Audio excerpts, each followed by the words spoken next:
the teachers union. It's really interesting how. So imagine if you're going to buy a building in California, what's the first thing you want to do? You want to do some due diligence about the integrity of the building. And they actually have a thing there called seismic due diligence analysis. So they hired an engineer who came in, went through the drawings, and wrote me a letter saying this. There was like 6 things in the letter that weren't done quite right, and he's going to recommend against the purchase of the building. And they didn't meet the code. And of course, I don't know if you guys have been in that situation, but when somebody writes about your work and tells you don't meet the code, that made my heart hurt. I just, it was a pit in my stomach. And what I learned from the experience is, guess what? There's a bunch of the seismic code I didn't understand. I truly didn't. I thought I did, kind of like the guy that did some of the Harbor K stuff. I thought I knew it. I thought I understood the detailing provisions, but as it turned out, I did not. Well, as a company, we put $600,000 into that building to retrofit it, to make it comply, and we worked with Dagan Kolb Engineers out in California, a very, very reputable company, while this other guy got another company. We kind of went back and forth, and we kind of negotiated the way it was. But the one thing that was cool about it is the 2 lead engineering firms, not myself and not the guy that found the problem, both said, this is not going to be an issue where we're going to try to railroad the engineer who signed and sealed the drawings. This is an issue about where we're going to fix the building. We told them we were going to fix it. We were going to do all the changes that were required. So we did that. Well, obviously, as a result of that, I made it my mission in life to become a whole lot better in seismic. I went through the, combed through the code. I've got 21 structural engineers that report to me. I put together a series of about 14 or 15 seismic lunch presentations to them. And then got to the point where, okay, let me see if I can pass these exams. And in 2009, I went and took, in California, to get registered as an SE, you have to pass the SE2 exam and the California structural engineering exam for seismic engineering. And I am sure that wherever the cut line was, the paper right above it had to be mine, because I guarantee you, these were some really incredibly difficult problems to solve, and I must have solved enough of them correctly to get there. But it took me basically 3 years of work to get to a point where I felt comfortable passing the exam. And then it's not just about doing that, but it's passing the exam under test conditions. Well, you guys remember what it's like to try to answer a bazillion questions in 4 hours? It's damn near impossible. And so not only do you have to know the material, you have to be able to point to chapter and verse quite quickly. So I thought I knew seismic engineering, and I didn't, but I was practicing it anyway. So I'm the perfect reason why something like this needs to occur. And there's articles about it. You guys all get Structure Magazine, right? So you've seen the articles. I've actually written a couple of them in there as well. But it's important that we protect our profession. And I went in front of FES and told them the same story.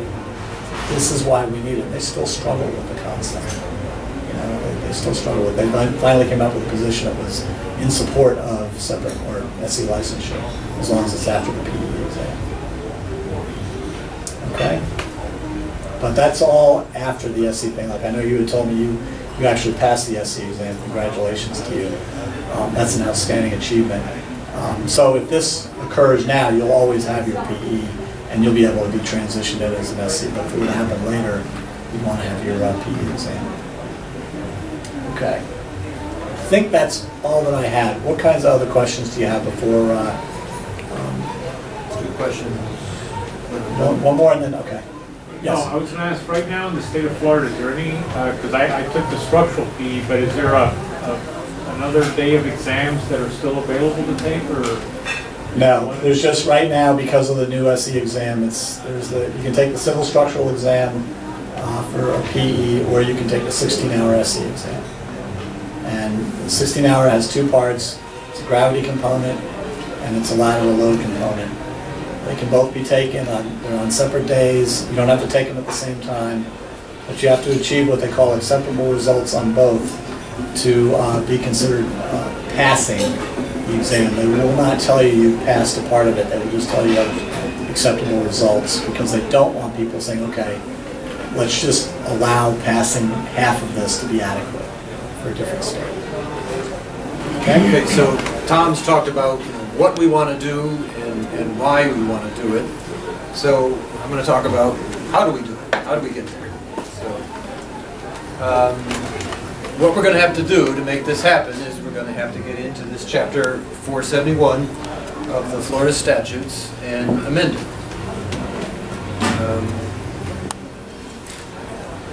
So that means we gotta have legislation at the state level, basically change the law. Okay, so this is actually the simplified version of how an idea becomes law.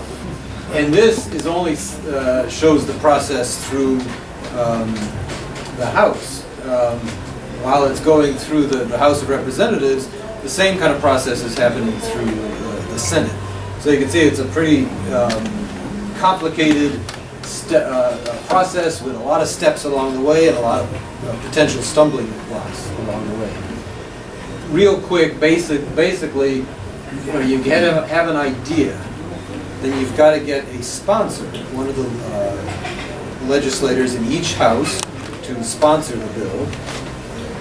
Then goes through a few more steps, gets to in this case, the Speaker of the House or the President of the Senate, and they're going to refer it to committees. The committees are groups of representatives that are concentrate on certain areas. So there's a committee for all kinds of different things.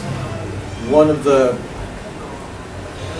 key strategies is to try and limit the number of committees that it goes to, because each committee can be a stumbling block. Once it gets into a committee, each committee is handling lots of bills. So